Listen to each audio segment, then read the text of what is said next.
Setelah 10 tahun terperangkap di neraka, ia kembali ke masa lalu dengan semua kekuatan dan pengalamannya. Api pembalasan dendam menyala di dalam dirinya. Bagaimana ia akan menuntaskan misinya, rintangan apa yang menghadangnya.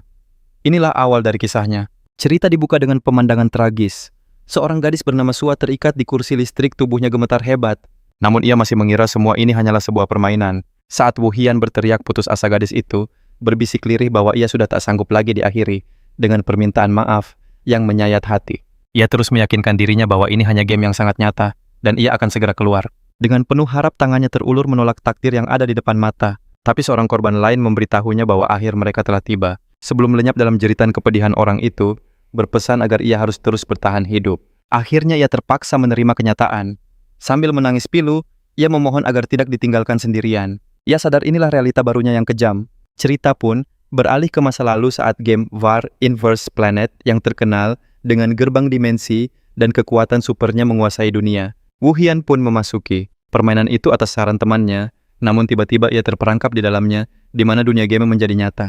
Dirinya yang disebut subjek uji coba 62 menerima ucapan sinis. Ia hampir mencapai tahap Ascension dalam proyek gila yang mengorbankan ribuan nyawa demi satu Ascendan. Proyek keji itu menculik banyak orang sebagai bahan uji coba. Mereka melakukan eksperimen tak manusiawi, mulai dari sengatan listrik hingga modifikasi tubuh paksa. Perintah pun turun untuk menyingkirkan tubuh gadis itu, sementara ia dikurung bersama penyintas lainnya. Di dalam sel yang gelap gulita, ia bersumpah dalam hatinya. Ia akan bertahan hidup demi membalaskan dendam. Tiba-tiba alarm berbunyi nyaring mengumumkan seorang subjek uji coba berhasil kabur. Dengan harapan untuk bebas, ia berlari bersama yang lain, menyusuri lorong panjang. Mereka semua didorong oleh keinginan untuk bertahan hidup. Namun jalan mereka dihadang oleh musuh raksasa berambut merah yang menyeringai. Ia mengancam bahwa lorong ini akan menjadi tempat peristirahatan terakhir mereka. Teman-temannya pun memutuskan untuk menghadapi monster itu, memintanya untuk menjaga mereka dari belakang. Sambil menyebut mereka bodoh, monster itu menerjang dengan brutal menghancurkan para penyerangnya. Namun setelah pertarungan yang panjang, akhirnya ia berhasil menaklukkan musuh itu. Napasnya tersengal di antara tubuh-tubuh yang bergelimpangan. Bayangan kelam mulai menghantuinya, bisikan dan jeritan mereka terngiang-ngiang di kepalanya. Waktu pun berlalu tahun demi tahun. Sang pahlawan terlihat sedang menyerang para penjaga yang berteriak ketakutan memintanya untuk tidak mendekat. Ia menyatakan bahwa semua ini dilakukan demi orang-orang yang ia cintai. Tanpa ampun ia terus menghabisi musuh-musuhnya. Ia mengaku telah melakukan ini berulang kali, terlihat dalam adegan ia menusuk leher seseorang dengan senjatanya. Merasa pembalasannya tak akan pernah berakhir, bayangan-bayangan kelam menghampirinya. Dalam keputusasaan, ia bertanya pada dirinya sendiri, sampai kapan ia harus terus seperti ini? Tiba-tiba sebuah notifikasi dan jendela sistem berwarna biru muncul di hadapannya. Jendela itu menampilkan misi khusus memperbaiki kesalahan. Ia harus menyingkirkan pengawas proyek Ascension untuk bisa kembali ke dunia asalnya. Secercah harapan pun muncul. Kesempatan untuk keluar dari neraka ini akhirnya tiba. Adegan beralih ke sebuah ruangan mewah yang dipenuhi tubuh tak bernyawa. Seorang pria berjas formal merangkak ketakutan. Ia tak menyangka akan diserang saat selangkah lagi mencapai puncak kejayaannya sebagai pengawas. Pria itu berteriak. Tapi Kim Yong Jun, subjek uji coba 81, mencengkeram kerahnya dan menuntut penjelasan. Begitulah kelakuannya. Pengawas itu membentak Kim, menyuruhnya diam dan tahu diri. Dia lalu menunjuk Wu Hian, subjek uji coba nomor 62 yang juga dijuluki Abdi Manusia Super Pengawas, memujinya sebagai mahakarya terbesar dari proyek ini. Sosok yang telah melampaui batas kemanusiaan. Dia menawarkan imbalan apa saja yang Wu Hian mau, namun tawarannya langsung dipotong dengan penolakan dingin. Pengawas itu panik, menyebutnya bodoh dan mengingatkan bahwa menyingkirkannya tak akan menyelesaikan apapun. Dia mengancam bahwa aliansi korporasi akan mengincar seluruh keluarganya, para sahabat dan rekan-rekannya jika dia terluka. Namun sebuah serangan telak langsung menghentikan ucapan pengawas itu. Kim hanya bisa menyebutnya iblis, sambil ngeri melihat kekacauan di sekitarnya. Dia hanya berdiri dengan tatapan dingin, sementara Kim berteriak frustrasi karena mereka dihabisi sebelum ada yang bisa ditanyakan. Tatapannya beralih ke layar di depannya, sebuah notifikasi muncul, misi selesai dengan hadiah kembali ke dunia asalnya. Akhirnya, dia merasakan euforia kebebasan. Namun saat jarinya hampir menekan tombol terima, bisikan-bisikan gaib menghentikannya, mengingatkannya pada mereka yang ia tinggalkan. Apa kau melupakan kami? Suara-suara itu menuntut pembalasan dendam untuk mereka semua. Rasa lelah yang luar biasa menghantamnya. Dia bertanya pada dirinya sendiri, apakah semua ini sudah cukup? Walau ragu, dia membulatkan tekad. Ini adalah kesempatan pertama dan mungkin terakhir untuk bisa pergi. Dia berkata pada temannya, aku akan kembali ke duniaku. Tentu saja temannya bingung, mengira dia mengigau dan berkata, kau kan memang sudah di sini dari awal. Tekadnya sudah bulat. Dia menekan tombol persetujuan. Dia hanya menitip pesan untuk menyampaikan permintaan maaf pada yang lain sebelum dia menghilang. Napasnya terengah saat terbangun di ranjangnya sendiri. Dia memeriksa seluruh tubuhnya tak percaya bisa kembali. Berapa lama waktu telah berlalu? Dengan cepat dia meraih ponselnya. Tanggal 19 Mei 2041, pukul 5 pagi. Dia kembali ke hari yang sama. Saat ditarik ke dalam permainan itu, mungkinkah waktu sama sekali tidak berjalan di dunia sana? Di depan cermin dia terkejut. Semua bekas luka dan otot kekar hasil latihannya lenyap tanpa sisa. Seolah-olah semua pengalamannya hanyalah mimpi panjang. Tapi kilasan ingatan pertempuran itu kembali muncul. Jeritan gadis yang memohon diselamatkan dan ancaman musuh yang mengincar keluarganya. Tidak, ini bukan mimpi. Dia meyakinkan dirinya ingatan 10 tahun di neraka itu terlalu jelas untuk menjadi bunga tidur. Tiba-tiba dering telepon membuyarkan lamunannya. Nama Jong Nayan muncul di layar. Nama yang terasa tidak asing. Begitu diangkat suara di seberang langsung mengomel menagih janji yang sudah mereka buat. Saat dia bertanya janji apa, orang itu hanya bilang pertemuan malam ini penting, lalu mengirim koordinat dan langsung menutup telepon. Dia terdiam memegang ponselnya. Tentu saja dia kenal suara ini. Teman sekelasnya orang yang pertama kali mengenalkannya pada game Inverse Planet. Kecurigaan sempat muncul. Mungkinkah temannya dalang semua ini, tapi dia menepis pikiran itu dan memutuskan untuk menemuinya langsung. Setibanya di sana, Nayan menyambutnya dengan ramah. Wah, sudah lama sekali kita tidak bertemu. Nayan bertanya apa ini pertama kalinya dia keluar rumah setelah semester selesai, lalu menawarinya minuman tapi tawaran itu ditolaknya. Dalam hatinya ia tahu dengan kondisinya saat ini minum alkohol adalah ide yang sangat buruk. Sambil membolak-balik panggangan Nayan bertanya, jadi apa kau sudah mencoba game yang kuberitahu waktu itu? Dia menjawab, baru membuat karakter dan menonton intro sebelum tersedot ke dalamnya. Nayan tertawa mengejek. Itu sih namanya belum main sama sekali. Amarah mulai mendidih di dalam dirinya mengingat neraka 10 tahun yang ia lalui karena rekomendasi ini. Tangannya mengepal erat saat Nayan justru menagih janjinya untuk ikut siaran langsung demi memamerkan fisiknya untuk menaikkan penonton. Saat itulah dia sadar, Nayan memaksanya bermain game itu hanya demi konten untuk channel streamingnya. Meskipun dia sendiri tidak ingat pernah berjanji seperti itu, pertemuan ini membuatnya semakin yakin bahwa dia telah benar-benar kembali ke dunia nyata. Kembali ke kamarnya, dia langsung mencari pengembang game itu, perusahaan bernama Planet Earth yang berbasis di Silicon Valley, Amerika. Namun dia sadar percuma saja mendatangi markas mereka. Tidak akan ada yang berubah. Kalau dia bilang terlempar ke dunia lain gara-gara game mereka, dia pasti akan dianggap orang gila. Ada keraguan dalam hatinya untuk kembali ke permainan itu. Takut akan bahaya yang tak terduga, ia menghela napas di depan layar merenungi arti semua yang telah ia lalui.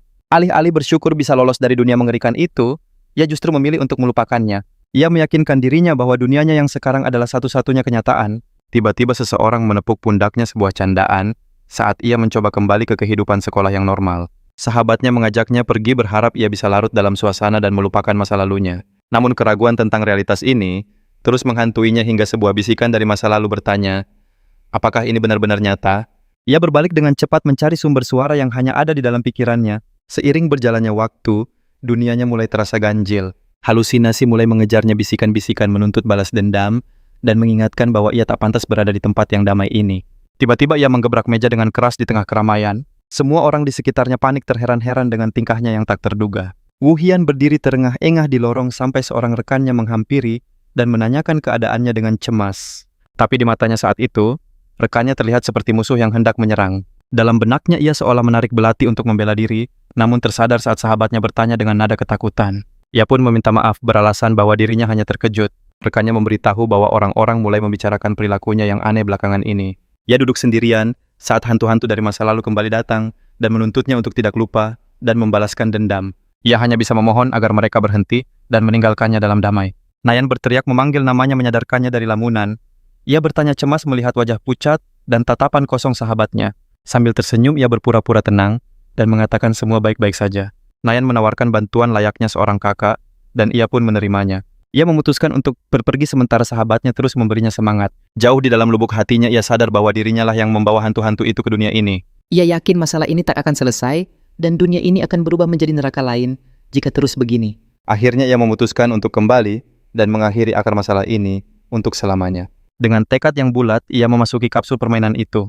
Ia masuk ke dalam permainan dan pesan selamat datang di Inverse Planet pun muncul di hadapannya. Betapa terkejutnya ia saat menyadari bahwa ia kembali ke ruang tunggu di laboratorium, bukan ke dunia mengerikan itu.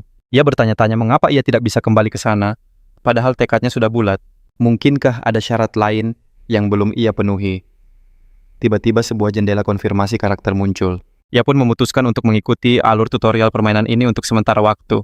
Ia yakin bahwa inilah cara untuk bisa kembali ke dunia lain setelah semuanya selesai. Ia mulai mengatur setelan permainan, mengubah rasio bantuan tempur menjadi 0%, karena ia sudah terbiasa bertarung tanpa bantuan apapun. Sistem mulai menyiapkan kemampuan awal memintanya memilih elemen utama dengan catatan, kemampuan itu bisa diatur ulang kapan saja. Sistem menjelaskan bahwa mekanisme kemampuan di Inverse Planet, PAMIA, dirancang untuk memperkuat karakter dengan memilih elemen dasar, lalu meningkatkannya dengan berbagai sub-elemen. Struktur, dari dasar hingga cabang ini, dikenal dengan sebutan build. Karena banyaknya elemen yang ada, bahkan ada pemain profesional yang mendedikasikan diri hanya untuk mempelajari build ini. Tanpa ragu, ia memilih elemen spesifik yang dulu memberinya julukan manusia super. Tiba-tiba sebuah suara memanggilnya dari pengeras suara, subjek uji coba 48.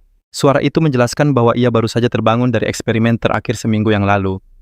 Ia sadar permainan ini melewatkan proses penyiksaan yang ia alami. Ia mengakui dalam hati tak ada seorang pun yang mau mengalami hal itu di dalam sebuah permainan. Sistem mengumumkan dimulainya eksperimen berikutnya. Tiba-tiba sosok Etnel muncul di hadapannya. Sebuah mesin pembunuh yang dirancang untuk menghentikan para subjek uji coba yang mengamuk dan telah merenggut banyak nyawa. Misi pertama dimulai hadapi Etnel dengan kemampuan yang baru terwujud. Saat melihat prototipe mesin itu, serpihan memori kelam menghantamnya sebuah ingatan tentang permohonan yang pilu. Suara itu memanggilnya kakak Wu Hian, memohon untuk diselamatkan. Kilatan merah menyala dari mata mesin itu saat menerjang ke arahnya. Ia bergumam, situasi ini persis seperti waktu itu. Amarahnya membara pada para peneliti yang selalu melakukan eksperimen keji. Pertarungan pun dimulai, ia melesat lincah, menghindari rentetan serangan tanpa henti dari mesin itu. Namun gerakannya terlalu gesit. Dengan mudah ia mendaratkan satu pukulan telak. Ia tahu versi sempurnanya jauh lebih licik karena bisa memakai beragam kemampuan. Tapi ini hanyalah prototipe. Dengan satu serangan pamungkas mesin itu hancur berkeping-keping. Eksperimen pun selesai. Terdengar pujian dari lab. Subjek uji coba 48 luar biasa. Kemampuannya jauh melampaui subjek normal. Sebuah notifikasi muncul menandakan tutorial pertama berhasil ditaklukkan. Tepat saat sistem hendak memulai eksperimen berikutnya, sirene meraung memecah keheningan penyusup pemerintah, menerobos masuk memicu kepanikan di antara para peneliti. Di tengah teriakan, sebuah pesan disiarkan untuk semua korban yang terperangkap di laboratorium itu. Suara itu memerintahkan mereka untuk mengerahkan seluruh kekuatan dan segera melarikan diri. Seketika dia langsung mengenali siapa pemilik suara heroik itu. Misi kedua pun dimulai kabur dari laboratorium. Tanpa ragu ia langsung bergerak. Ia berlari secepat kilat diiringi suara ledakan yang menggema di belakangnya. Ia tiba di sebuah koridor yang hancur lebur. Di tengah puing-puing ia melihat sesuatu. Terdengar suara dari alat komunikasi. Tanda dari kantor administrasi antar dimensi menunjukkan kau bukan musuh melainkan korban. Kau di sini untuk kabur kan? Lanjut suara itu. Aku akan membantumu. Suara itu menyuruhnya memilih senjata apapun dari ruangan itu dan memberinya alat sinyal untuk meminta penjemputan. Ia menatap alat komunikasi dan deretan senjata itu, bertanya-tanya nasib orang yang menolongnya. Sementara itu, dalam sebuah adegan yang suram, sambil menggenggam linggis, ia sadar ini hanyalah adegan sinematik untuk melanjutkan alur cerita game. Meski begitu, ada perasaan aneh yang mengganjal dari situasi tersebut. Beralih ke Kang Soil, seorang streamer game pro yang menghela napas frustasi. Harga dirinya tercabik-cabik karena harus memainkan Inverse Planet. Para penonton di live chat langsung mengejeknya, mengingatkan kalau ini adalah hukuman dari mereka. Soil menegaskan, aku adalah wanita yang selalu menepati janji pada penontonku. Walaupun penontonnya menuduh dia pernah ingkar janji soal pemilihan game sebelumnya, dengan senyum terpaksa ia mengumumkan dimulainya hukuman menamatkan game terkutuk itu. Ia pun membuat karakter memilih kemampuan api, karena terlihat keren dan membiarkan penampilan standarnya. Saat tiba di pengaturan bantuan tempur sistem, menunjukkan rasio standar 50% untuk bantuan gerak dan postur. Para penonton langsung menantangnya. Atur ke 0% dong, jangan bilang takut. Tiba-tiba sebuah misi muncul, hadiah 500.000 won untuk menyelesaikan tutorial tanpa bantuan sama sekali. Ia tahu persentase pemain yang berhasil tanpa bantuan hampir 0. Meski percaya diri ia ragu, ini seperti mencoba bertarung dengan tangan ketiga. Ia mencoba berkelit, tapi nominal hadiahnya terlalu menggiurkan untuk ditolak. Matanya langsung berbinar. Oke, setuju. Serunya membuat para penonton menyindirnya mata duitan. Dengan semangat membara, ia mengumumkan akan bermain tanpa bantuan sampai tutorial selesai. Penontonnya langsung ragu. Yakin bisa. Jangan nangis nanti. Mereka mengingatkannya terakhir kali, ia hanya bertahan 2 menit melawan Etnel. Soil pun mengeluh. Game ini nggak ada tutorialnya. Penonton setuju bertahan 2 menit saja sudah hebat. Melawan bos itu, dengan satu skill tanpa bantuan rasanya mustahil. Kembali ke dalam game, ia berpikir, tugasku simpel, ambil radio dan senjata lalu kabur. Tapi ia terkejut saat sistem memulai pencarian tim otomatis untuk misi kabur yang butuh 4 pemain. Ia berharap bisa digendong oleh anggota tim lain, tapi penontonnya malah menertawakannya habis-habisan. Pencarian tim gagal, sistem terpaksa memperluas jangkauannya.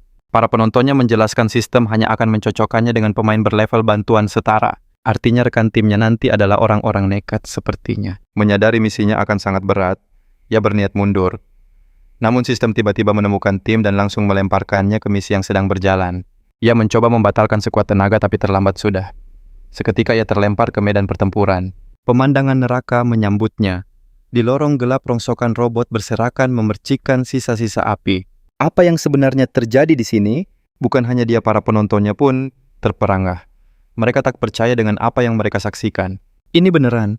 Ada pemain yang menyelesaikan tutorial tanpa bantuan sama sekali.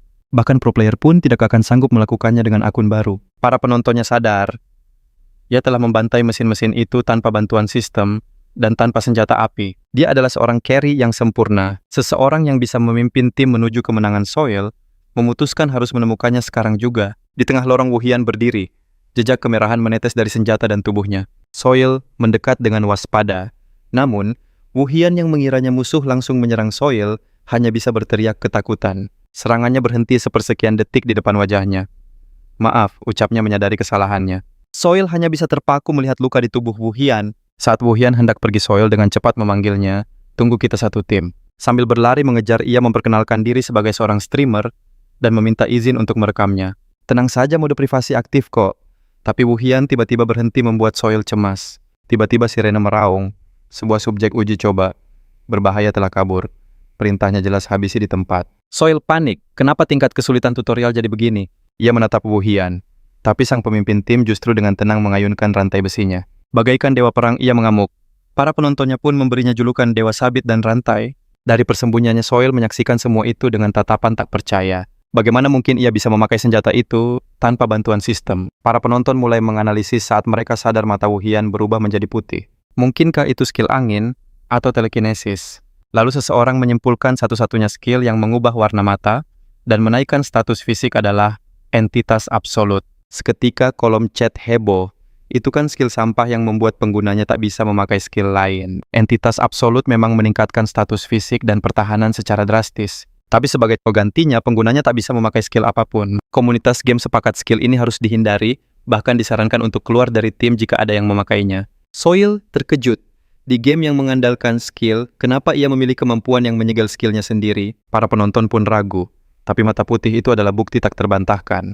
Ada yang berteori peningkatan fisik itu sangat berguna untuk bertarung tanpa bantuan sistem. Tapi tetap saja bagaimana ia bisa sekuat itu di level 1.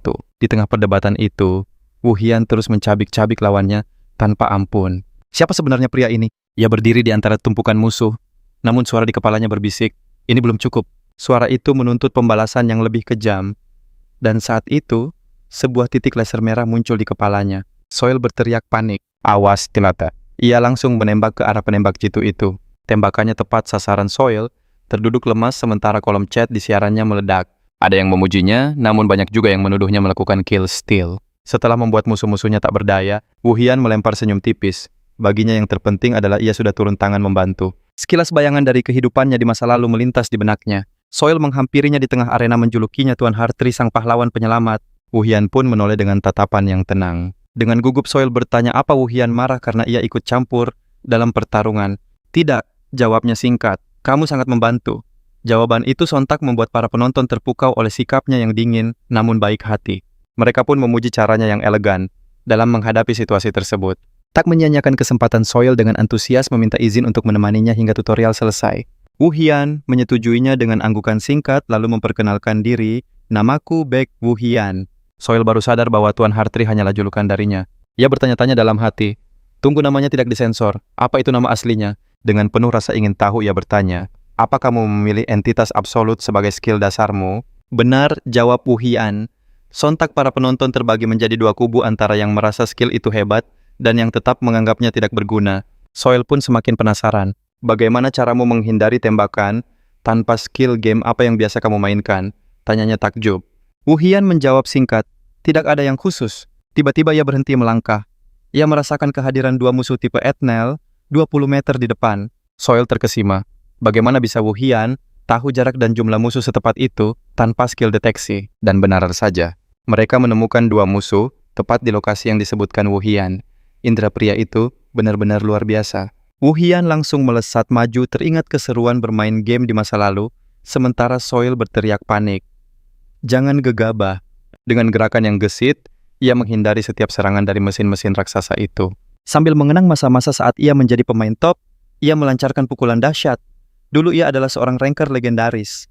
Satu mesin pun hancur berkeping-keping. Para penonton di kolom komentar menggila takjub, melihatnya mengalahkan Ethnel dengan begitu mudah. Sistem pun mengonfirmasi levelnya sebagai ranker Coliseum. Dengan polos Soil bertanya, memangnya ranker Coliseum itu hebat? Penonton langsung mengejeknya. Mereka menjelaskan bahwa para ranker di sana bahkan bisa menjadi pro gamer legendaris seperti Butler. Mendengar nama Butler, mata Soil terbelalak kaget. Dia adalah pemain paling terkenal di jagat Inverse Planet. Kolom komentar pun ramai. Mereka penasaran apakah Wu Hian pernah melawan Butler dan siapa yang akan menang jika mereka berhadapan. Tapi Wu Hian sama sekali tidak tertarik. Ayo jalan, perintahnya dingin dan Soil pun bergegas mengikutinya. Akhirnya mereka tiba di gerbang terakhir. Bos tutorial sang kepala keamanan lab muncul dengan tatapan meremehkan. Sosok berambut merah itu menyeringai, tempat ini akan jadi akhir dari perjalanan kalian. Dengan nada mengancam, ia menambahkan, kalian akan segera menyusul rekan-rekan kalian yang lain. Wu Hian pun sadar semua ini hanyalah program tutorial. Seketika tatapannya berubah tajam, dan matanya berkilat penuh amarah. Bayangan hitam yang menghantuinya kembali muncul di sekelilingnya. Bisikan-bisikan itu terdengar lagi, temukan dia, lebih cepat, mendorongnya untuk segera menuntaskan balas dendamnya. Sang bos berteriak lantang, jangan harap kalian bisa keluar dari sini. Tanpa sadar Soil menembakkan senjatanya untuk memberi perlindungan, namun terkejut saat pelurunya terhalang perisai energi. Penghalang partikel, gumamnya tak percaya. Para penonton di kolom chat kembali mengejeknya menjelaskan bahwa bos itu adalah kru Kenet. Tentu saja ia punya kemampuan seperti itu. Melawannya hanya dengan peluru biasa adalah hal yang sia-sia. Meski begitu, Soil tak menyerah. Aku akan memberimu tembakan perlindungan, teriaknya pada Wu Hian. Di kolom chat para penonton mulai menyindir. Cepat sekali dia bergantung pada orang lain. Namun Wu Hian dengan lincah menghindari setiap serangan sang bos. Monster itu hanya tertawa meremehkan semua ini sebagai permainan anak-anak. Serangan ganas pun dilancarkan. Kilatan merah menyambar seolah ingin melampiaskan dendam masa lalu. Tapi sebuah perisai energi menahan serangan itu. Para penonton tertawa mengira ada kesalahan teknis pada sistem. Sambil mengatai Wu Hian tikus kecil, kulit sang bos tiba-tiba mengeras menjadi logam gelap. Sontak para penonton mengenali skill Iron Man miliknya. Dengan geram monster itu menghantam tanah pun retak. Diperkirakan bobotnya mencapai 1 ton. Satu pukulan saja akan jadi akhir segalanya. Sang bos berteriak marah, sampai kapan kau akan lari? Para penonton hanya bisa terpukau melihatnya menghindari setiap serangan yang seharusnya fatal. Lalu sebuah pukulan telak mendarat di wajah si bos. Para penonton sadar, mereka takkan bisa menghindar seperti itu. Bahkan dengan bantuan sistem sekalipun. Membantu pemain selevel ini, sungguh ide yang konyol. Monster itu mengerang kesakitan dan memintanya untuk tidak membatalkan skill dasarnya. Terdengar bisikan-bisikan arwah memprovokasi sang bos untuk membalaskan dendam mereka dengan lebih kejam. Sang bos gemetar ketakutan melihat kekuatan luar biasa di hadapannya. Wu Hian hanya berdiri dengan tenang dan melancarkan serangan terakhir. Ini hadiah untukmu. Notifikasi sistem muncul, kepala keamanan telah dikalahkan. Soil hanya bisa terdiam tak percaya dengan apa yang baru saja ia saksikan. Sementara itu, kolom chat langsung meledak dengan pujian. Performanya gila tanpa bantuan sistem gerakannya. Mereka semua seperti sudah terbiasa melawan manusia. Dengan gembira Soil mengumumkan kemenangan mereka. Sekarang kita tinggal keluarkan. Wu Hian duduk santai di atas monster yang tumbang itu. Komentar pun terus mengalir. Mereka mengakui kemenangan ini berkat Wu Hian. Kenapa pemain sehebat ini baru muncul sekarang? Tubuh monster itu mulai menghilang. Wu Hian memastikan pada Soil kalau mereka sudah bisa pergi. Mereka pun keluar dari lab. Misi selesai, Soil naik level dan bertanya, apa kita lanjut misi utama hari ini? Wu Hian menolak halus. Maaf, aku berhenti sampai di sini. Soil pun memintanya menunggu sebentar. Aku punya sesuatu untukmu. Dia mengumumkan ke penontonnya, pelatihan tanpa koreksi sistem selesai. Chat langsung mengejeknya karena mengambil semua pujian. Kemudian dia pun mengakhiri siarannya. Setelah berterima kasih Soil, dengan ragu-ragu mengajaknya untuk bergabung di siarannya secara rutin. Wu Hian bertanya, siaran seperti apa yang kamu lakukan? Soil menjelaskan kalau dia fokus pada misi utama Inverse Planet dan sesekali bertarung antar pemain. Dengan antusias, dia menawarkan jadwal fleksibel, ditambah bayaran yang sangat besar untuk setiap kemunculannya. Wu Hian menolak tawaran itu. Dari ekspresinya Soil tahu dia tak bisa memaksa dan akhirnya pasrah. Lalu Soil bertanya, "Bolehkah aku menambahkanmu sebagai teman?" Wu Hian setuju. Soil pun pamit dan karakternya perlahan menghilang dari pandangan. Sebuah pesan sistem muncul untuk Kang Soil. Proses keluar. Program tutorial berakhir. Tapi dia sendirian. Wajahnya penuh noda. Dia bingung kenapa dia tidak kembali meski tutorial sudah selesai. Tanpa sepengetahuannya, komunitas game sedang heboh menuduhnya menggunakan program ilegal. Dan pada saat yang bersamaan, penonton anonim nomor 62 mengirim donasi besar dengan pesan misterius, bagaimana rasanya kembali ke dunia nyata. Sebuah pertanda tentang masa depan. Pagi harinya di planet Earth cabang Korea, pengembang game Inverse Planet, Manit Sapporo State Media TV, menghadapi sebuah insiden yang belum pernah terjadi sebelumnya yang disebabkan oleh satu pengguna. Para staf menonton ulang rekaman kejadian itu dengan tatapan tak percaya.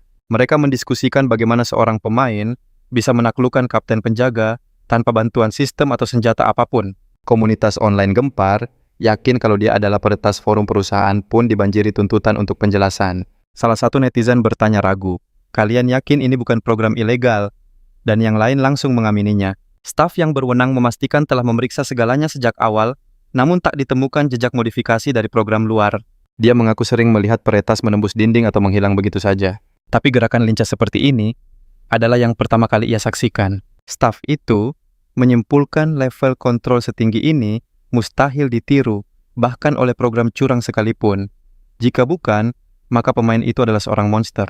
Meski begitu, mereka mengakui ada kemungkinan kecil ini adalah jenis program baru yang belum terdeteksi. Akhirnya tim memutuskan untuk melakukan verifikasi langsung demi mengungkap kebenarannya. Sementara itu, Wu Hian bertemu temannya Nan yang memberitahu kalau internet sedang heboh karenanya dan situasinya benar-benar kacau.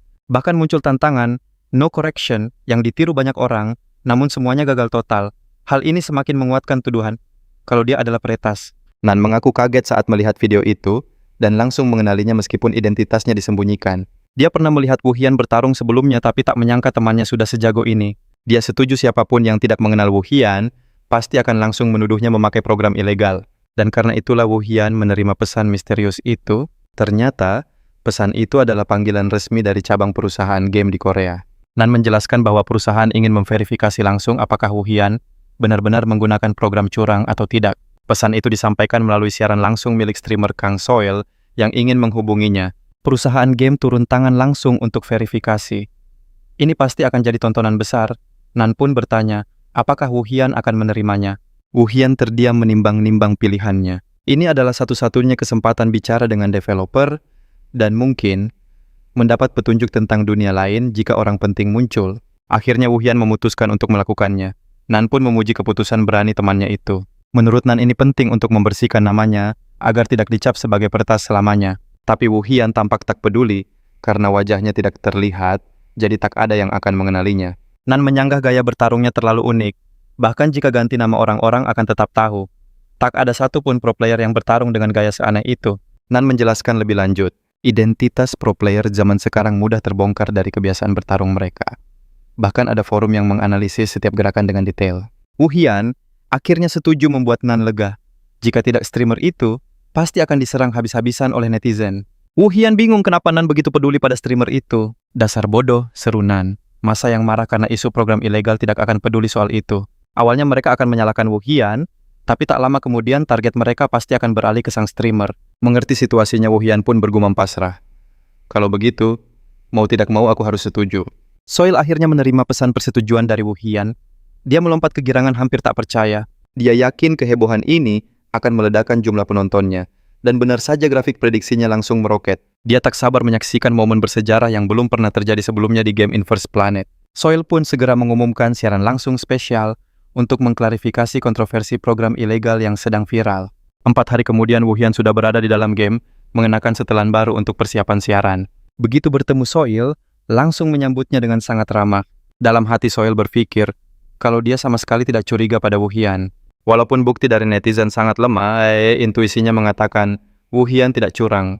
Mungkin karena aura gilanya saat bertarung yang membuat tuduhan itu terasa aneh. Sudah siap? Tanya Soil. Wu Hian pun mengangguk setuju. Siaran dimulai Soil. menyapa ribuan penonton, dan seketika kolom komentar dibanjiri tuntutan, tuduhan, dan ejekan. Jumlah penonton langsung menembus 10.000. Soil pun memperkenalkan tamu spesialnya Wu Hian. Saat Wu Hian memperkenalkan diri, kolom komentar kembali meledak dengan hujatan. Soil sampai harus mengancam akan mematikan fitur chat jika mereka tidak tertib. Sebelum verifikasi dimulai, Soil bertanya apa pendapat Wu Hian tentang kontroversi yang menyeret namanya. Dengan nada dingin ia anggap masalah itu konyol, memancing cemoohan para penonton. Seorang penonton bertanya dan jawabannya adalah seorang tamu spesial akan datang untuk verifikasi. Sosok pria berwibawa dengan setelan formal muncul di arena. Pria itu adalah Park Gim-yoon, pimpinan tim operasi Planet Earth cabang Korea, dengan gelar YM di atas kepalanya.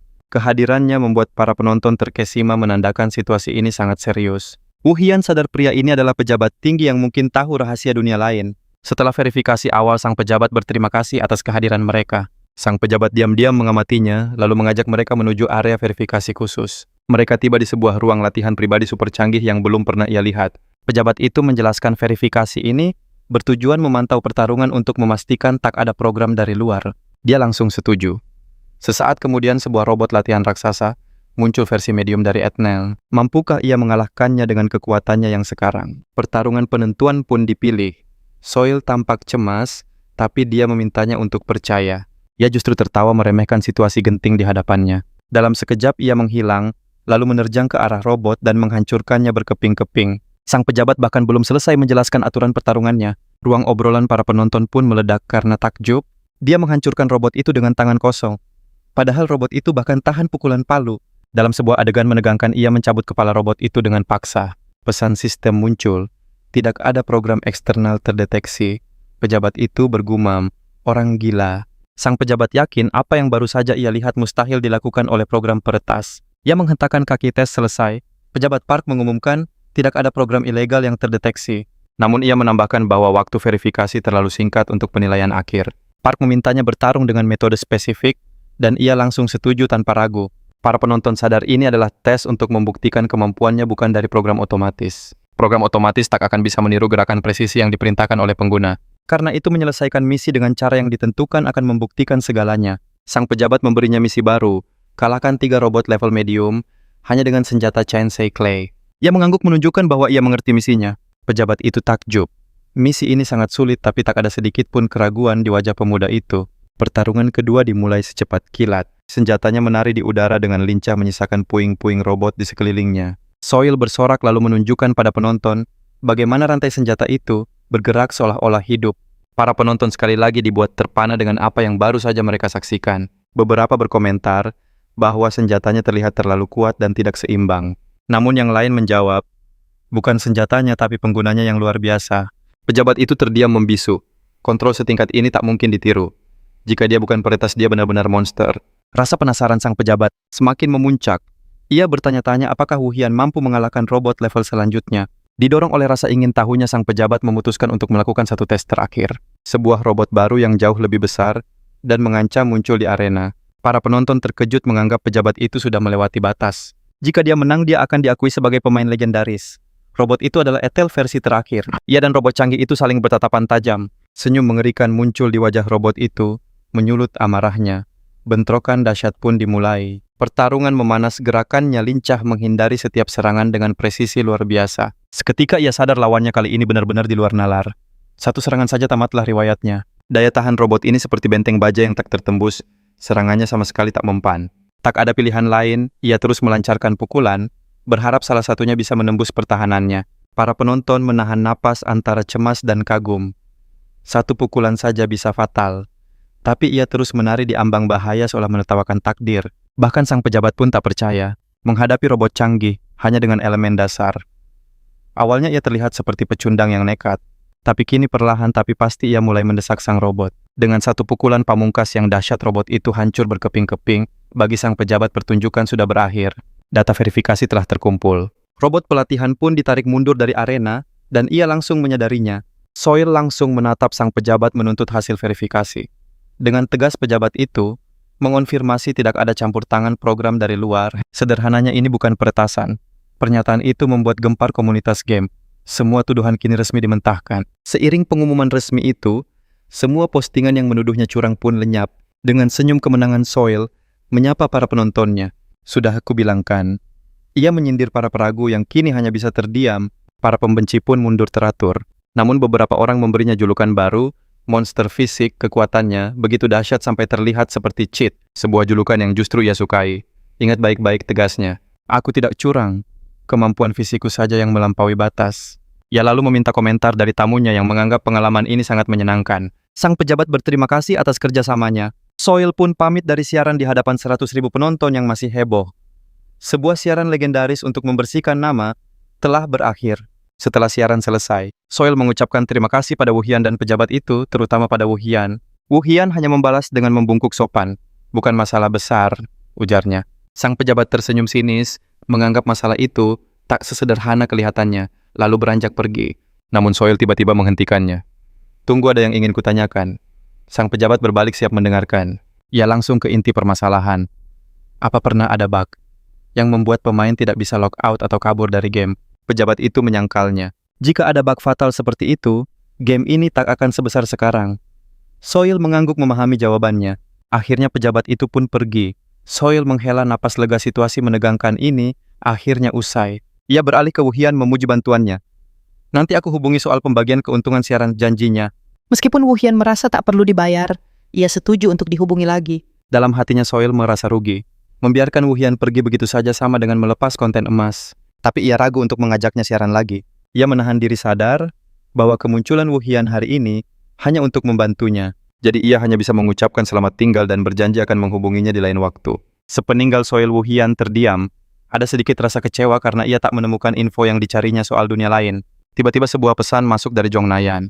Memintanya segera bertemu di ruang persiapan tempur. Nayan menyambutnya dengan sangat antusias. Gimana tadi siarannya, komunitas game heboh banget loh. Wuhian hanya menunjukkan wajah tak suka. Gaya bicara sambil main dan baca chat. Sepertinya bukan untukku. Jawaban itu membuat Nayan sedikit kaget. Nayan pun menawarkan solusi. Anggap saja kamu main sendiri, tak usah pedulikan chat. Biar aku atur semuanya, coba sekali lagi ya. Namun ia menolaknya dengan halus. Sejak awal ia memang tak pernah ingin melakukan siaran. Tak mau menyerah, Nayan menyodorkan ide cemerlang pertarungan antar pemain PvP. PvP adalah duel antar pemain yang menjadi pilar utama Inverse Planet, setara dengan mode PvE. Apa ini alasan manajer Kim memanggilnya? Eugene pun mengonfirmasi menyindirnya karena pergi tanpa mencoba sistem baru itu. Dengan ragu ia menjelaskan awalnya ia tak berniat main karena merasa game tak cocok untuknya, apalagi dengan peluang tipis untuk kembali. Tapi Nayan dengan cepat memotong ucapannya. Baginya PvP adalah jantung permainan ini. Menilainya hanya dari latihan adalah sebuah kesalahan. Kata-kata itu membuatnya berpikir, mode PvE memang terasa seperti mengulang dunianya yang dulu. Namun PvP menawarkan sesuatu yang baru, sebuah dunia yang belum pernah ia jelajahi sebelumnya. Akhirnya, ia setuju mencoba. Nayan pun mulai menjelaskan berbagai jenis permainannya. Pertama adalah duel, sebuah konfrontasi langsung 1 lawan 1 atau pertarungan antar pasangan. Lalu ada mode struggle, pertempuran. Tim 5 lawan 5 dengan 4 misi seru. Control, escort, capture, atau extermination. Terakhir mode survival 100 pemain. Dilepas untuk berebut perlengkapan hingga hanya tersisa 1 pemenang. Karena ini pertama kalinya Nayan menyarankan mode tim dan menawarkan build karakter yang pas. Namun tawarannya langsung ditolak. Tidak perlu, ucapnya. Ia sudah punya build terbaik yang memberinya julukan manusia super di dunianya. Saat Wuhian bersiap masuk, Nayan berkata akan mulai merekam sesi permainan mereka. Wuhian hanya mengangguk setuju, ia akan segera siap. Lokasi awal ditentukan pangkalan militer di zona pertama. Area ini terkenal dengan item langka, namun juga menjadi sarang pemain level tinggi. Bukan tempat untuk pemula. Nayan memohon izin untuk mengunggah rekaman permainannya ke YouTube. Meski sedikit jengkel, Wuhian akhirnya mengizinkannya. Ya heran kenapa Nayan begitu bersemangat. Jendela sistem muncul 60 detik, menuju pertempuran. Wuhian pun menekan tombol konfirmasi. Dengan hormat militer, Nayan berpamitan. Semoga kita bertemu lagi dalam keadaan selamat. Sesaat setelah masuk, ia langsung berada di lobi lantai 3. Tepat di hadapannya lawan pertama muncul. Pemain itu menggerutu mengeluhkan item yang payah di area ini, lalu berbalik untuk pindah lokasi. Namun Wuhian sudah bergerak lebih dulu, melancarkan serangan kejutan dari belakang. Dalam sekejap sistem mengumumkan eliminasi. Nayan yang menonton terperangah tak percaya, ada yang langsung tersingkir. Build fisiknya benar-benar di luar nalar, hampir seperti cheat. Notifikasi eliminasi terus bermunculan dengan cepat. Satu persatu pemain berjatuhan. Nayan hanya bisa menonton dengan mulut ternganga. Apa yang sebenarnya dia lakukan? Di layar ia baru saja menaklukkan pemain bernama Slime Monster. Berdiri di atas lawannya, ia tak lagi merasakan kehadiran lain.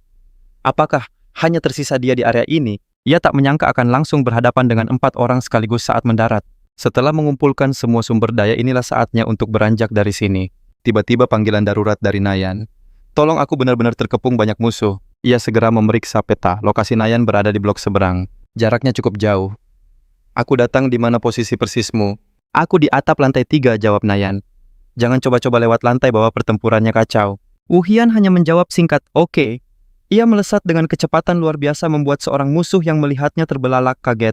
Musuh itu tak percaya siapa orang itu. Kenapa dia cepat sekali? Rekannya berteriak, siapkan skillmu. Aku akan coba menahannya. Tanpa ragu, ia menerjang maju, senjatanya beradu dengan para musuh. Pemain kedua hanya bisa berteriak ngeri saat rekannya tumbang disusul notifikasi eliminasi di layar. Lawan terakhir menganalisisnya. Tipe fisik dengan agility tinggi. Ia pun berteriak dan melepaskan serangan energi gelap yang dahsyat. Dengan mudah Wuhian menghindarinya. Dasar gila, umpat lawannya. Satu serangan terakhir menyudahi perlawanannya. Dengan tenang Wuhian kembali fokus berlari menuju lokasi Nayan. Notifikasi sistem pun berbunyi mengumumkan tereliminasinya para pemain. Di depan gedung dia mengumumkan kedatangannya. Nayan takjub dengan kecepatannya. Apa, aku perlu turun membantu? Tanyanya. Tapi dia disuruh tetap di tempat. Tangannya terulur membuka pintu, merasakan ada beberapa langkah mendekat. 4 atau mungkin 5 orang. Pintu pun terbuka. Dengan tatapan dingin dia memancing lawan yang bersembunyi untuk menyerangnya. Sang musuh pun menerjang maju dengan teriakan penuh amarah. Namun dengan gerakan lincah serangannya dibalas, pergelangan tangannya dicengkeram erat. Lawannya terkejut tak percaya dengan kecepatan reaksinya. Notifikasi sistem kembali muncul. Pemain Hazard telah tereliminasi. Wuhian berdiri dengan tenang di atas lawannya yang tak berdaya. Dia sadar harus bergerak lebih cepat untuk menyelesaikan ini semua. Dan notifikasi eliminasi terus bermunculan, tanpa henti mengumumkan tumbangnya para pemain dengan julukan aneh. Nayan yang melihatnya hanya bisa terpana. Bagaimana mungkin semua ini terjadi begitu cepat? Nayan sadar rekannya menghabisi semuanya sendirian. Tiba-tiba tanpa suara sedikit pun dia sudah ada di sampingnya. Sontak Nayan berteriak kaget. Dia refleks menyerang, tapi serangannya berhasil dihindari dengan mudah. Nayan langsung mengomel karena dikagetkan. Dia mengaku sama sekali tak menyadari kehadirannya. Sambil menunjuk Nayan yang berkata kagum, dengan kecepatan ini, kamu bisa dapat 14 kill sendirian. Nayan jadi ragu apa gunanya dia datang. Gedungnya sudah aman. Tanyanya lalu matanya terbelalak. Tunggu, kenapa kamu bawa gergaji mesin? Dengan senyum polos, dia menjawab, hanya ini senjata yang bisa kutemukan di sekitar sini. Dengan semangat Nayan berjanji akan meng-carry sisa pertandingan, tapi rekannya hanya menanggapinya dengan tatapan skeptis. Dan pertandingan pun berakhir. Tim mereka meraih peringkat pertama dari 50 tim. Wuhian mendapatkan 25 kill, sementara Nayan puas dengan 7 kill dan 15 assist. Nayan tak percaya mereka menang 10 kali berturut-turut. Dia merasa sangat lelah dan ingin istirahat. Wuhian pun menyetujui ajakannya. Dalam hati Nayan berpikir, kukira dia hanya mahasiswa biasa, tapi ternyata dia sehebat ini. Nayan bertekad akan membawanya ke dunia live streaming apapun caranya. Dia meminta Wuhian untuk memberinya waktu 2 hari sebelum mereka memulai misi utama. Nayan berjanji akan menyiapkan proposal streaming yang sempurna. Wuhian mencoba menolak, mengatakan dia tidak tertarik. Tapi Nayan memotongnya dan bersikeras agar Wuhian mau mendengarkannya nanti lalu pergi begitu saja. Tinggallah Wuhian sendirian. Dia berpikir pengalaman ini belum memberinya petunjuk tentang dunia lain yang dicarinya. Sementara itu, Nayan di kamarnya sedang melihat forum komunitas game. Forum itu ramai membahas siaran mereka memuji sang tuan hacking. Jumlah penontonnya menembus 100.000. Akankah dia bisa melihat angka seperti ini lagi? Dia sangat berharap bisa terus streaming bersama Wuhian, menyesal tidak menahannya lebih kuat. Nayan teringat penolakan tegas Wuhian. Dia mencoba meyakinkan diri, mungkin penolakannya tidak separah itu. Tapi Nayan sadar rekannya itu memang sangat tegas sejak awal. Ia pun memutuskan untuk memeriksa pendapatan dari siaran itu. Matanya terbelalak kaget melihat jumlah yang terkumpul. Keesokan harinya Nayan mengajak Wuhian bertemu di kafe. Tanpa basa-basi dia langsung menunjukkan layar laptopnya. Terpampang judul proyek streamer Wuhian dan Jong Nayan. Dengan semangat Nayan menjelaskan bahwa ini adalah sebuah presentasi. Dia begadang semalaman menyiapkannya, tapi Wuhian justru berkomentar, sinis soal desainnya yang jelek. Butuh semalaman untuk membuat yang seperti ini, sindirnya. Wuhian mengingatkan dia hanya mau main tanpa interaksi dengan penonton. Nayan langsung menimpali, jadi tidak masalah kalau kamu hanya fokus bermain dan tidak perlu membaca chat. Wuhian segera menyangkal kalau dia sudah setuju. Nayan menjelaskan itu hanya sebuah kemungkinan. Lalu dia mengusulkan ide lain, format observasi realitas. Formatnya mirip acara realitas di mana ada komentator yang mengomentari rekaman permainan orang lain. Nayan pun mengakhiri presentasinya dengan sebuah usul, kamu yang bermain dan aku yang akan berinteraksi dengan penonton. Nayan terus berusaha meyakinkan Wuhian Dia bahkan menawarkan untuk menyewa komentator profesional. Dan yang terpenting pembagian keuntungan 60 untuk Wu Hian dan 40 untuknya. Tawaran yang sangat menggiurkan. Namun Wu Hian tetap menolaknya mentah-mentah. Wu Hian sama sekali tidak tertarik dengan uang. Nayan sadar rekannya ini benar-benar tidak mengerti nilai dari pendapatan streaming. Nayan pun bertanya soal penyelesaian finansial yang dikirim streamer Soil. Wu Hian mengaku belum sempat memeriksanya. Saat ponselnya dibuka, sebuah pesan dari Kang Soil menunjukkan nominal fantastis 6 juta won dengan sebuah catatan donasi misterius terlampir. Nayan tercengang tak percaya Wu Hian menolak streaming dengan bayaran sebesar itu. Tapi fokus Wu Hian sepenuhnya tertuju pada pesan misterius itu. Pesan donasi dari penonton anonim 62 menyapanya seolah tahu ia baru kembali ke realita. Pengirim pesan itu bilang sebuah misi baru telah disiapkan dan ia akan selalu mengawasinya. Wu Hian langsung sadar angka 62 itu merujuk pada dirinya subjek uji coba 62. Rasa cemas menyelimutinya. Siapa orang yang mengetahui rahasia terbesarnya ini? Wu Hian bertanya serius, bisakah info donatur itu dilacak? Namun Nayan menjelaskan hal itu mustahil karena terhalang hukum privasi. Satu-satunya cara berinteraksi adalah melalui siaran langsung.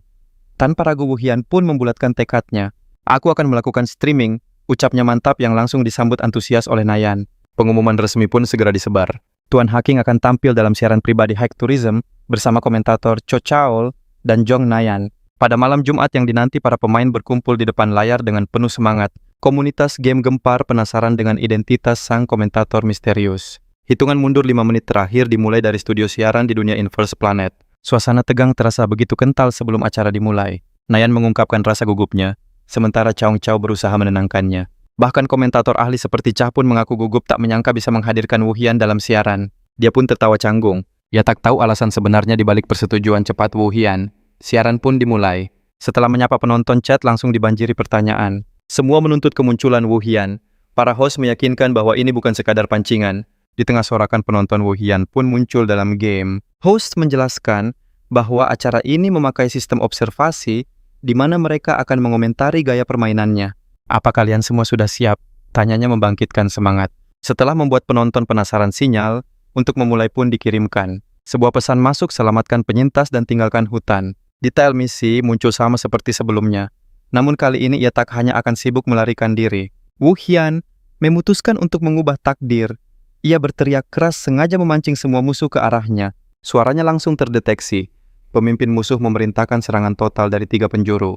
Wu Hian bertarung dengan lincah menghindari setiap serangan yang datang bertubi-tubi. Kalian semua akan berakhir, ancamnya sambil mengayunkan senjata menciptakan gelombang dahsyat. Rentetan tembakan mengarah padanya, namun semua berhasil ditangkis dengan gerakan yang presisi. Jeritan kesakitan terdengar dari salah satu lawannya. Dasar bodoh, dia mendatangi kita. Mari Wusyadita. Teriak salah satu penjaga memerintahkan untuk segera melumpuhkannya. Dengan senjata rantainya, ia menarik beberapa musuh sekaligus lalu melompat ke udara. Ia menjerat lawan-lawannya, membuat mereka saling bertabrakan di tengah erangan kesakitan. Serangan brutalnya berlanjut membanting musuh-musuhnya ke tanah dengan kekuatan penuh. Semua lawannya berhasil disingkirkan saat seorang penyintas ketakutan justru berteriak membocorkan lokasinya. Kembali ke studio siaran, Nayan tampak begitu terkejut dengan apa yang dilihatnya. Komentator lain berkata, gaya bermain ini benar-benar berbeda dari yang pernah ia lihat. Ini pertama kalinya aku melihat gaya bermain seperti ini, ujarnya. Mengumpulkan musuh tanpa strategi itu aneh. Namun para penonton di kolom chat justru berkomentar, keberadaan Dewa Hack itu sendiri adalah sebuah strategi. Para penonton mulai berdonasi penasaran apakah skill Absolute Existence itu terlalu hebat karena tak punya cooldown. Nayan pun melemparkan pertanyaan itu pada komentator ahli yang langsung menyanggahnya. Cha menjelaskan bahwa sebagian besar skill memang punya waktu jeda, jadi build Hian yang mengandalkan elemen dasar tanpa jeda mungkin terlihat sangat istimewa. Sang komentator menambahkan Absolute Existence hanya memperkuat fisik, bukan kecerdasan bertarung atau keahlian senjata. Ia mengingatkan semua orang Hian bermain tanpa bantuan koreksi sistem apapun. Analisisnya menyimpulkan, performa Hian yang luar biasa murni karena kehebatannya, seolah ia bertarung di dunia nyata dengan kekuatan itu. Adegan beralih, para penjaga berteriak panik untuk mengepung target mereka. Tiba-tiba Kim Chul, ketua tim dari kantor manajemen dunia lain, muncul dan meminta semua orang tenang serta meletakkan senjata. Kantor itu adalah departemen pemerintah yang bertugas menekan entitas penyerbu yang datang dari gerbang dimensi, menahan ancaman berbahaya di dalam dunia terbalik tempat berbagai dimensi bertemu. Wu Hian langsung mengenali Kim Chul. Ia terkejut melihatnya sebagai ketua tim di sini dan mengamati seragamnya. Kim sadar bahwa Hyun adalah korban yang berhasil lolos dari laboratorium. Ia pun meminta maaf atas kesalahpahaman itu dan memerintahkan anak buahnya mundur, yang diterima Hyun dengan tenang. Sang ketua tim melihat sebuah perangkat nirkabel di tangan Hyun. Hyun pun menjelaskan bahwa ia mendapatkannya dari seorang agen di dalam laboratorium. Kim menyimpulkan agen itu tak selamat. Dalam hati Woo Hyun tahu bahwa hati Kim yang baik tidak pernah berubah. Kim memintanya untuk tinggal sementara di kantor manajemen sampai identitasnya terverifikasi untuk mencegah adanya penyusupan. Hyun pun setuju. Sang ketua tim berterima kasih dan berjanji akan membimbingnya. Sebuah notifikasi sistem muncul misi utama selesai. Dengan bergabungnya ia ke kantor, memberinya level baru, poin kekuatan dan gedung markas. Kini ia duduk di sebuah ruangan masih tak percaya takdir membawanya ke tempat ini. Ia teringat kembali masa lalunya setelah kabur dari laboratorium di dunianya yang dulu. Saat itu, ia menerima berbagai permintaan dari korporasi demi mengumpulkan uang untuk balas dendam, termasuk misi-misi berbahaya. Namun ia menegaskan bahwa sebagian besar tugasnya adalah operasi penekanan di dalam dunia terbalik. Ia mengenang bagaimana korporasi dengan gegabah menjelajahi dunia terbalik hanya untuk mencari keuntungan, dan saat mereka gagal misi pembersihan, selalu dilimpahkan padanya yang membuatnya sering berurusan dengan kantor manajemen dunia lain. Ia menjelaskan hubungannya dengan kantor itu sangat rumit. Terkadang mereka bekerja sama dalam sebuah operasi, namun lebih sering mereka berselisih paham dan saling berhadapan sebelum sebuah suara memecah lamunannya. Seorang wanita memperkenalkan diri sebagai Lujin, agen dari tim satu kantor manajemen dunia lain. Para penonton di kolom chat langsung heboh memuji penampilannya yang disebut-sebut sebagai salah satu yang tercantik di dalam game. Liu Jin menyambutnya dengan sopan mengatakan bahwa Hyun pasti telah melewati banyak rintangan untuk sampai di sini. Wanita itu menawarkannya dua pilihan untuk masa depannya. Pertama, hidup sebagai warga sipil di bawah perlindungan kantor dengan larangan keras menggunakan kekuatannya, dan kedua bergabung menjadi agen. Jika ia memilih opsi kedua, ia tidak akan langsung menjadi agen resmi. Sebaliknya, ia akan menjalani pelatihan khusus dan baru akan ditugaskan ke lapangan jika sudah dianggap siap. Hyun memikirkan betapa ironisnya situasi ini. Dulu ia adalah lawan para agen, sekarang ia berpotensi menjadi rekan mereka. Liu Qin menanyakan keputusannya, dan Hyun pun mulai menjawab. Namun tiba-tiba siaran terputus memicu kekesalan para penonton, yang meminta siaran dilanjutkan. Jauh di dalam hatinya, Hyun sadar bahwa memilih hidup sebagai warga sipil hanya akan membawanya kembali menjadi pion korporasi. Sebuah jalan yang tak ingin ia ulangi lagi. Rasa penasarannya pada urusan internal kantor menjadi alasan tambahan. Ia pun mengumumkan keputusannya untuk bergabung. Eugene tersenyum yakin Hyun akan menjadi aset berharga bagi mereka. Ia mengungkapkan bahwa korporasi gencar merekrut para Awakened, membuat kantor kekurangan personel. Sambil berbisik ia memberinya nasihat. Banyak yang menyesal setelah bergabung dengan korporasi. Ia menegaskan bahwa korporasi masih belum berpengalaman melatih Awakened, dan sering lepas tangan saat terjadi insiden tak terduga dalam pelatihan. Sementara itu, kantor dianggap sebagai sebuah organisasi yang sudah lama berdiri. Eugene membeberkan perbedaan besar antara pengalaman di kantor dan struktur korporasi raksasa. Ia menambahkan gaji korporasi mungkin lebih menggiurkan, tapi bekerja untuk mereka jauh lebih berisiko. Banyak rekannya yang tak pernah kembali saat menjalankan misi korporat. Eugene pun teringat kenangan pahit saat beberapa perusahaan menolak membayar haknya, memaksanya memakai cara ekstrem untuk menagihnya. Ia menyadari bahwa insiden-insiden itulah yang akhirnya membuka identitasnya sebagai semia ke kantor, membuatnya diawasi ketat. Mungkinkah saat itu ia pertama kali bertemu manajer Kim? Eugene pun memulai prosedur registrasi, mendaftarkan filenya, dan menerima ponsel kerja khusus. Saat ia bertanya langkah selanjutnya, manajer Kim menjelaskan soal periode pelatihan dan evaluasi sebelum penugasan tim resmi. Dengan tulus ia berharap Eugene mau bergabung dengan timnya. Tim 1, jika memungkinkan. Sebuah harapan yang juga diamini oleh Eugene, yang merasa masih berutang budi padanya. Berkat kepemimpinan manajer Kim dalam penyerbuan lab di dunia lain, Eugene dan rekan-rekannya berhasil selamat. Meski sempat ada konflik setelahnya, Eugene memutuskan mendedikasikan pencapaian ini untuknya dan para korban yang gugur. Saat mereka berbincang akrab, para penonton di kolom chat mulai heboh heran melihat seorang NPC bisa berbicara begitu natural. Para komentator pun menimpali menunjukkan bahwa NPC biasa tak akan mampu berkomunikasi sedetail dan seluas ini. Cha terkejut bertanya-tanya soal kemungkinan yang ada. Karakter Eugene yang ia temui benar-benar berbeda dari yang terlihat di layar sekarang. Cha sampai bergidik menyadari kebenarannya. Ini adalah teknologi AI yang sepenuhnya responsif. Tipe AI ini mampu merespons situasi apapun dan berkomunikasi bebas, sangat berbeda dari NPC tradisional yang kaku. Dia menunjukkan bahwa teknologi semacam ini butuh sumber daya luar biasa besar dan dianggap mustahil diterapkan di game online. Mungkinkah mereka sudah memecahkan masalah sumber daya itu? Cha tidak sependapat dengan Nayan. Ia yakin ini adalah Easter egg tersembunyi yang hanya bisa diaktifkan dengan syarat tertentu. Ia berasumsi syarat minimumnya adalah memulai permainan dari rasio enhancement 0, sebuah perbedaan besar antara pemain biasa dan pemain sultan. Nayan mengakhiri stream yakin forum game akan meledak karena diskusi ini. Sementara Cha tak sabar menanti pengumuman resmi perusahaan sampai tak bisa tidur. Kembali di ruang siaran, Nayan berkata para penikmat cerita game pasti sangat menyukai momen ini, sambil memberi isyarat akan ada tamu besar di masa depan. Ia lalu menyapa komentator Cha, dan dengan berat hati mengumumkan bahwa progres cerita hari ini harus berakhir di sini. Mengajak penonton menantikan kelanjutannya di stream berikutnya, ia pun beralih ke konten PvP di tengah protes para penonton. Wu Hian muncul di ruang persiapan tempur, menyadari penonton anonim 62 belum juga menampakkan diri. Sebelumnya ia sudah meminta Nayan untuk segera memberitahunya jika penonton misterius itu mengirim donasi atau komentar. Ia menegaskan saat ini tidak ada yang lebih penting dari kemunculan sosok itu. Karena tak ada kontak, ia pun melanjutkan stream dan mengirim pesan bahwa ia sudah siap bertanding. Nayan pun mengumumkan dimulainya segmen PvP.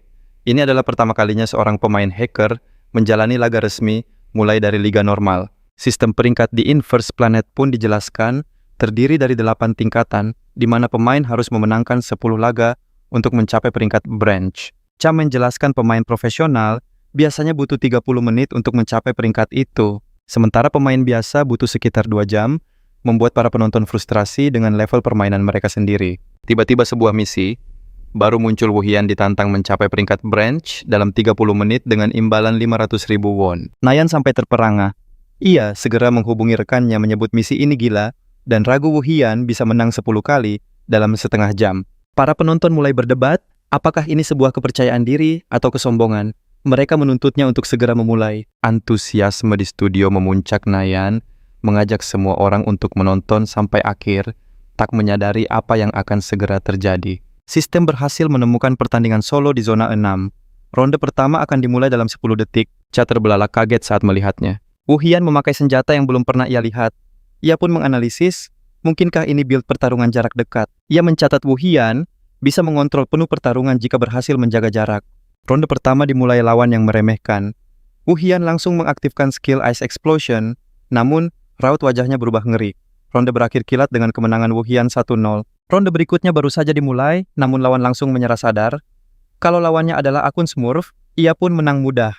Di laga kedua Wu Hian mengeluarkan senjata anehnya membuat sang lawan terperangah kaget. Saat jurus bayangannya berhasil ditahan, ekspresi kesakitan langsung terlukis di wajah lawannya. Dan laga kedua pun berakhir dengan kemenangan telak.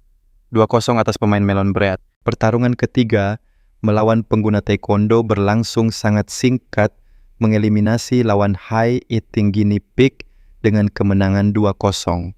Rentetan kemenangan terus berlanjut.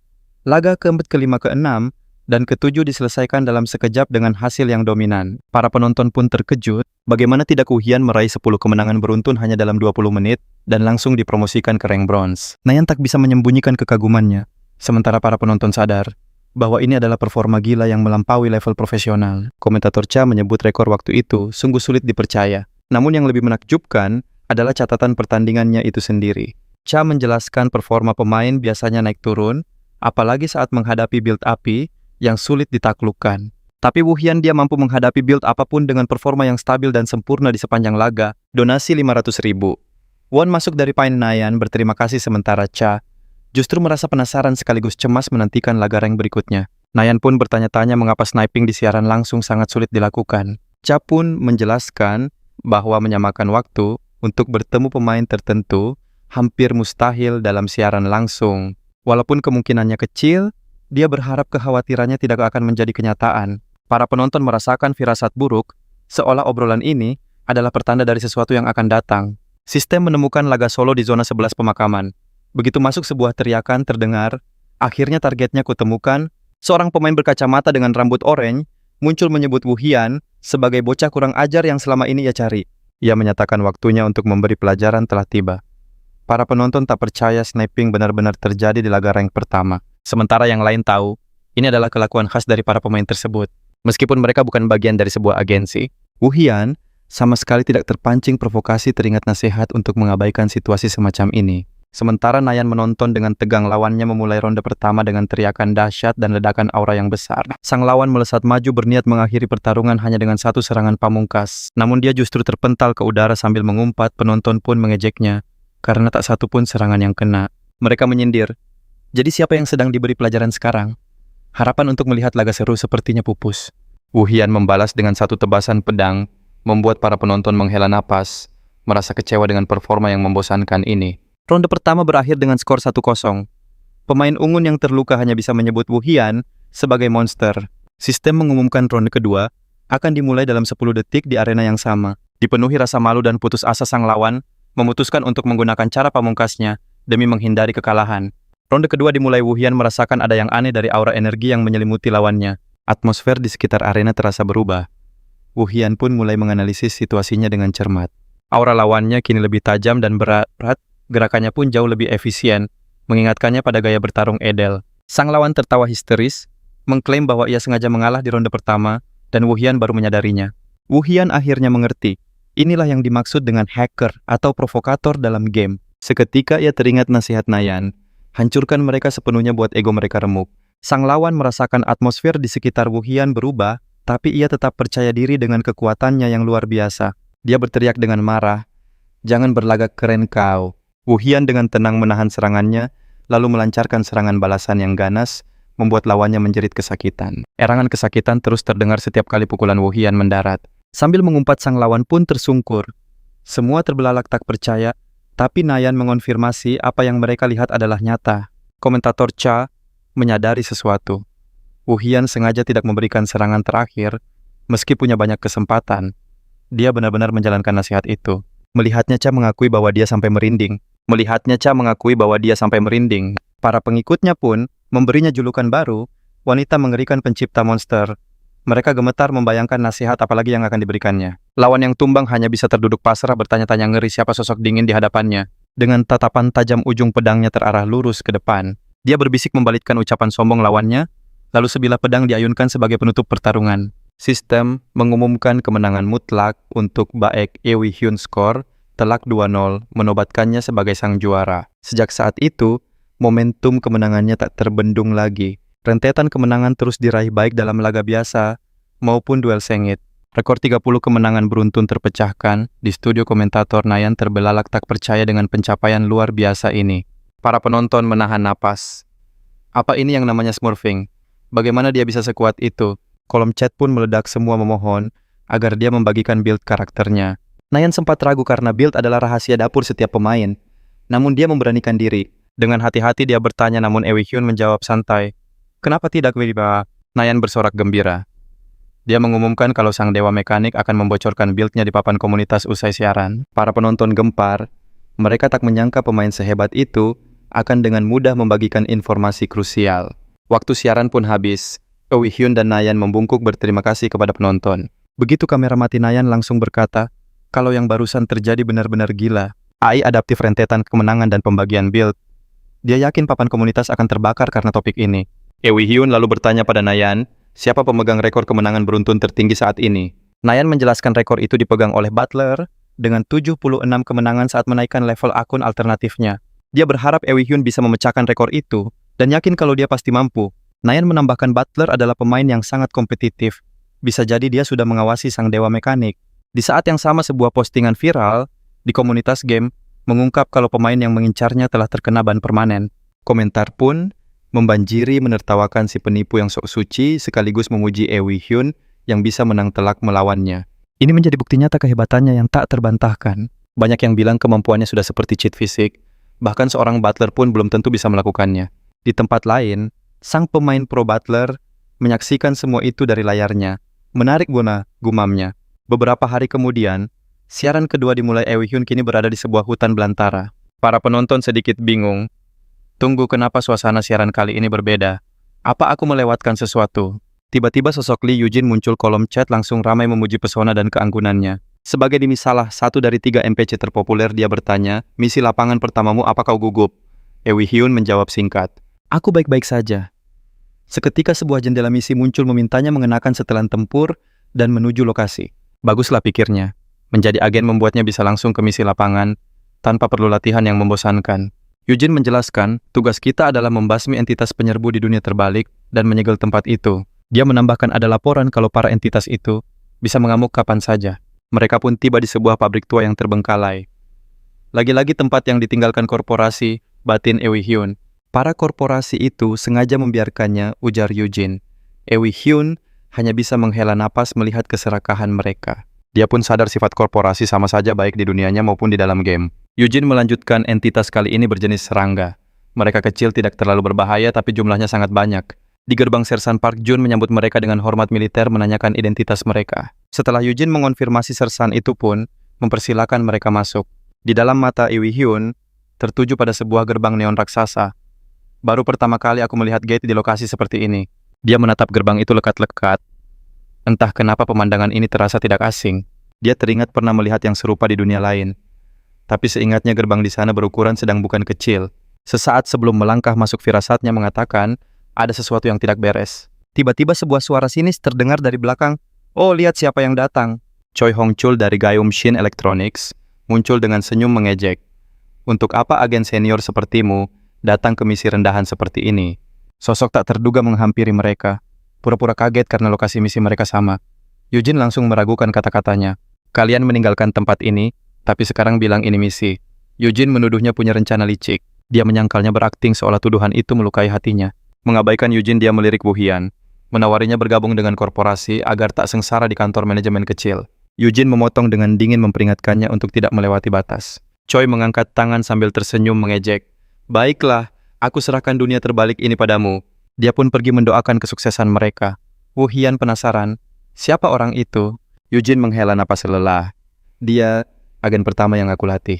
Setelah pindah ke korporasi, dia menyebar rumor buruk tentang kita. Eugene lalu menyodorkan permen. Para komentator takjub. Ini pertama kalinya hubungan Liu Jin dan Choi Hong Chol terungkap begitu jelas. Mereka berspekulasi mungkin ada cerita tersembunyi lain di perusahaan Planet Earth. Eugene mengalihkan pembicaraan. Sudah cukup, ayo kita masuk. Wu Hian pun mengangguk setuju. Begitu mereka menghilang, Choi muncul dari balik bayangan. Dengan senyum licik dia bergumam, operasi dimulai sekarang. 20 menit kemudian adegan berpindah ke dalam dunia terbalik. Wu Hian berdiri gagah di antara sisa-sisa monster yang telah dikalahkannya. Dia teringat koridor sebelum mereka masuk tempat itu, benar-benar identik dengan dunia di seberang. Tiba-tiba Eugene merasakan ada keanehan. Rocky, awas, teriaknya. Sebuah kekuatan misterius mendorong Wu Hian. Kini, dia terdampar sendirian di tengah hutan. Aku terpisah darinya, gumamnya menatap sekeliling. Menganggap ini hal biasa, dia fokus pada laba-laba yang muncul. Matanya berkilat belati terhunus. Di tempat lain, Eugene melepaskan jurus petir dahsyat, melenyapkan musuh di sekelilingnya. Tapi anehnya, sebanyak apapun yang ia kalahkan, monster terus berdatangan tanpa henti. Dia sadar hutan ini terlalu luas. Ini bukan dunia terbalik skala kecil. Ada yang tidak beres. Batinnya curiga. Ia berharap Rocky baik-baik saja. Tiba-tiba dari belakang Choi muncul dengan tombak api. Eugene berbalik kaget. Apa? Melihat serangan mendadak itu, Choi tertawa sinis. Kehadirannya di sini adalah sebuah pengkhianatan. Dengan lengan terbakar api, dia menjawab dengan senyum licik. Anggap saja ini misi rahasia, katanya sambil menyerang. Aku hanya mengikuti perintah, jangan salahkan aku. Omong kosong, tapi Eugene sadar luka yang dia terima cukup parah. Dia harus kabur. Eugene menciptakan perisai pertahanan, lalu memicu ledakan untuk mengalihkan perhatian. Kejar dia, teriak Choi pada anak buahnya. Eugene membentuk tombak petir dan melemparkannya ke arah pengejar ledakan dahsyat, memberinya waktu untuk lari. Choi memarahi anak buahnya karena kehilangan jejak Eugene. Mereka diperintahkan menyisir seluruh area. Bersembunyi di liang kelabang, Eugene mengatur napas. Kalau bukan karena tempat ini, aku dalam bahaya. Sambil terengah-engah dia bertanya-tanya konspirasi apa yang direncanakan oleh korporasi. Sementara itu, para pengikut menyaksikan Wu Hian dengan mudah melenyapkan puluhan monster. Tiba-tiba dia merasakan kehadiran Liu Jin. Firasat buruk menyelimutinya. Dia mendengar suara pertempuran dan melihat jejaknya. Dengan kecepatan kilat, dia melesat menembus hutan. Di sana dia menemukan kelabang raksasa melilit Eugene yang tak berdaya. Para pengikut heboh bertanya-tanya mengapa Eugene bisa kalah. Tanpa ragu, Wu Hian menerjang maju. Sabetan senjatanya membelah monster itu. Dia mendekap Eugene yang merintih lalu mendarat dengan aman. Kau baik-baik saja. Dengan susah payah Eugene mengenalinya. Wu Hian menganalisis situasinya. Luka ini bukan dari serangga biasa, ini pasti kemampuan khusus. Dia tahu hanya ada satu orang yang mampu melakukan hal ini dalam situasi seperti ini. Tatapannya menajam saat bertanya, apakah pelakunya? Choi Hong Chol. Di dalam studio suasana menegang. Benar, dia menyadarinya. Segera ikuti mereka begitu mereka lewat. Nayan dan komentator Cha terperangah, tak bisa menyembunyikan keterkejutan mereka. Mereka membahas keanehan ini. Biasanya Choi memasang perangkap jauh di akhir cerita. Tindakannya yang sekarang terasa janggal dan penuh misteri. Mungkinkah ini efek dari kemampuan adaptif Iuli? Sebuah skenario tak terduga mulai terbentuk. Kamera pun kembali menyorot Eugene. Eugene bergumam, "Sial, aku hampir saja mengelabuinya." Ia khawatir Choi akan memasang jebakan lagi, sementara menggunakan kekuatannya sama saja dengan membuka lokasinya. "Tetaplah bersembunyi," lo pesannya. "Biar aku pulihkan diri sejenak lalu aku yang akan membereskan masalah ini." Rekannya panik. "Kita harus kabur sekarang." Tapi Eugene menolak mentah-mentah. "Aku akan menghadapinya." Rekannya cemas. "Dia itu veteran, kau takkan bisa menanganinya." Namun Eugene dengan tenang meyakinkannya, semua akan baik-baik saja. "Aku sudah punya rencana," katanya penuh percaya diri meski keraguan masih terpancar jelas di wajah rekannya yang khawatir. Tak lama di tengah hutan, Choi muncul bersama pasukannya bertanya-tanya kesal, di mana targetnya bersembunyi. Ia memerintahkan anak buahnya untuk menyisir seluruh lembah. Merasa targetnya tak mungkin jauh karena terluka, Choi memutuskan turun tangan. Tiba-tiba matanya menangkap sebuah gerakan cepat di kegelapan. Ia terkejut saat sesosok bayangan tiba-tiba muncul dan menyerangnya dengan gesit. "Titunggun!" teriak sosok itu terbata-bata.